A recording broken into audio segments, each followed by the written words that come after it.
நேற்று முன்தினம் தான் நண்பர் ஒருத்தர் இந்த காணொலியை நமக்கு அனுப்பியிருந்தாரு. இந்த காணொலியை முழுவதும் பார்த்த உடனே ஒரு நிமிஷம் அப்படியே உடம்பெல்லாம் புல்லரிச்சிருச்சுங்க. 2 நாட்களா வேற எந்த ஒரு சிந்தனையும் இல்லைங்க. இந்த காணொலி தாங்க கண் முன்னாடி வந்து போயிட்டு இருக்கு. ஏங்க எந்த மாதிரியான வேலைங்க இது? நானும் நீண்ட நாளா சுரங்க தொழில், அதுவும் ஒரு தொழில் தானே, அப்படி என்ன அதுல பெரிய இடர் இருந்துற போதும் தான் இருந்தேன். நம்மள நிறைய பேர் நாம தான் ரொம்ப சிரமப்படுறோம், மிக கடினமா உழைக்கிறோம் நினைச்சிட்டு இருக்கோம். ஆனா இந்த காணொலியை முழுமையா பார்த்து முடிக்கும் போது கண்டிப்பா அந்த எண்ணம் இனிமேல் நமக்கு வரவே வராதுங்க. வச்சு உட்கார்ந்த மாதிரியே எவ்வளவு தூரம் அந்த சுரங்கத்தை வெட்டி எடுத்துட்டு போயிருக்காங்க பாருங்க. இடையில கொஞ்சம் முடியல, ஓய்வு எடுக்கணும் அப்படின்னா கூட என்னங்க பண்றது? இதுல வெளிச்சம் கிடையாது, சுவாசிக்க முறையான காற்று வசதியும் கிடையாது.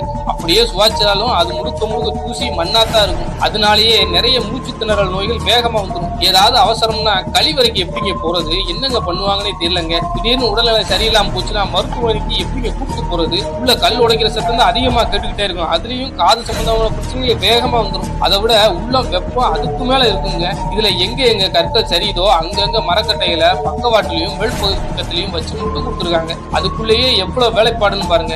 எதிர்பாராத விதமா கல் எதுவும் சரிஞ்சு பாதம் மூடிடுச்சுன்னா என்னங்க பண்றது? யாரு எங்க இருக்காங்க எப்படி கண்டுபிடிக்கிறது? கையில கைபேசியே இருந்தாலும் அங்க சமிக்கை கிடைக்குமான்னு தெரியல. உள்ள இருக்கிறவங்களை எப்படி காப்பாத்துறது? வெறும் கை மின் விளக்க பயன்படுத்தி தான் வேலை பாக்குறாங்க. அவங்க கொண்டு போற விளக்குல திடீர்னு ஏதாவது கோளாறு ஏற்பட்டுச்சுன்னா என்னங்க பண்றது? எவ்வளவு தூரம் குத்த வச்சு உட்கார்ந்த மாதிரி விரைவா வந்துட முடியும்? நினைச்சு பார்த்தாலே கிருகிருன்னு வருதுங்க. இதுல இந்த காணொலியோட நீளம் அதிகமா இருந்ததுனால நீளத்தை குறைக்க இதனுடைய வேகத்தை வேற அதிகப்படுத்தி இருக்கும். ஒரு முறை பாக்குற நமக்கே இவ்வளவு மலைப்பா இருக்கு.